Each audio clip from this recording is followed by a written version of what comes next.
Would you like to know a simple and effective structure for any presentation, any email, any phone call, or even any important conversation? Do you want to keep your audience interested in listening, whatever their own preferences might be? And would you like to know why so many presentations, emails, and briefings fail to communicate effectively?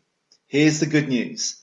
There is a simple way of structuring any communication which keeps people's attention, and you can apply it to just about anything. We're even using it right now.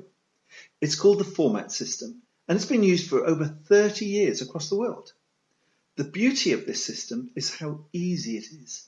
It's based on answering 4 basic questions that people are asking.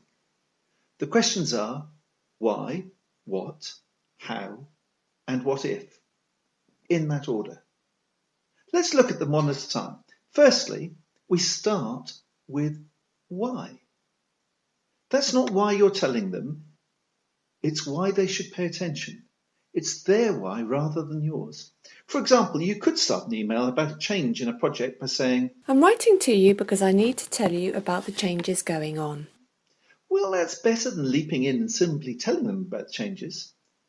However, it's even better if you make it about them. This email will make sure you know about the changes happening. That second example focuses on why they should read it from their perspective rather than from yours. It's only a small change, but it has a completely different impact on the reader. So every time you start an important phone call, presentation, email, or conversation, start by looking at why this communication is important to them.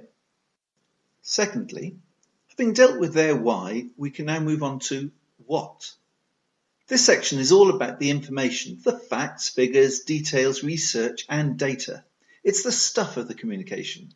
So now is the time to think about what many think of as the main content.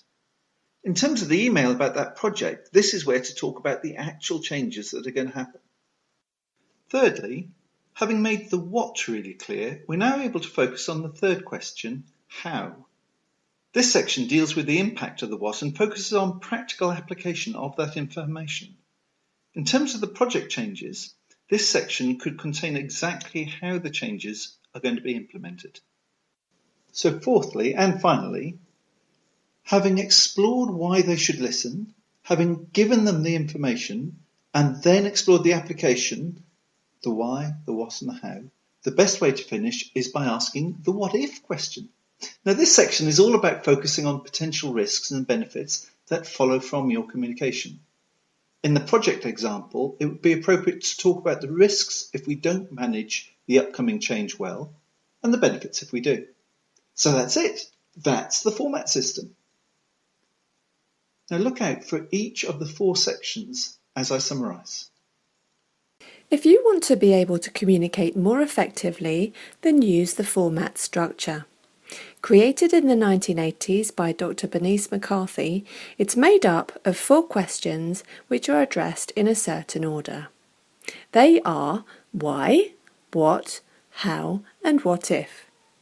Start off by telling the audience why you're communicating, preferably focused on why it's helpful to them. Carry on by answering the what, giving any relevant information.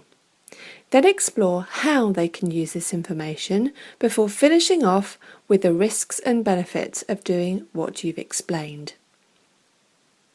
So let me finish by suggesting that if you don't use this structure or answer the questions in a different order, you can lose your audience surprisingly quickly compared to the attention and insight that you can build when you do use them in the right order.